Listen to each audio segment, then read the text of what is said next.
जुन्या ठेवलेल्या काही डायऱ्या मला सापडल्या आहेत. त्याच्यामध्ये सुंदर कहाण्या मी लिहिल्या आहे.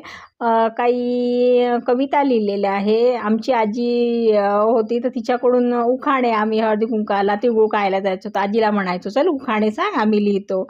तेव्हा टीव्ही नव्हता जास्त एवढा, दूरदर्शनच होतं, सह्याद्री चॅनल वगैरे. आणि हे महत्त्वाचं मोबाईल वगैरे तेव्हा नव्हते. तर तेव्हा आजीने खूप सुंदर सुंदर आम्हाला उखाणे सांगितलेलं आहे.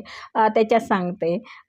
तिळाची स्निग्धता, गुळाची अवीट गोडी, तिळाची स्निग्धता, गुळाची अवीट गोडी, त्यांच्या बसला मेळ, यशरावांच्या आवडते पाणीपुरी आणि मी आहे भेळ.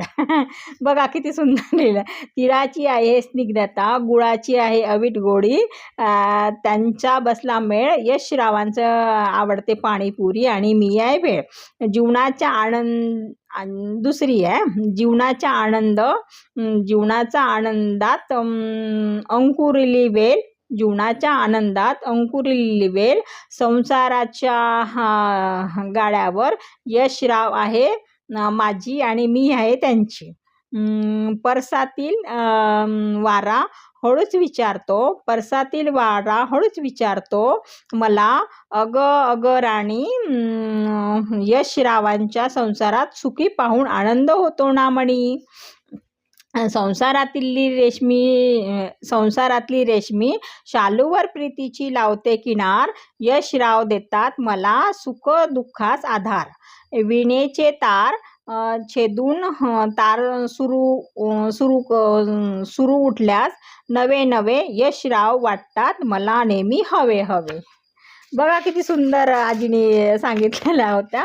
आणि त्या उखाणे याच्यात लिहिलेलं आहे. श्रावणातल्या सरींना आसमंत झाला ओला, श्रावणातल्या सरींना आसमंत झाला ओला, चिंब यशरावांचे मी आहे प्रतिबिंब. संसाराच्या सारी पाटावर राजा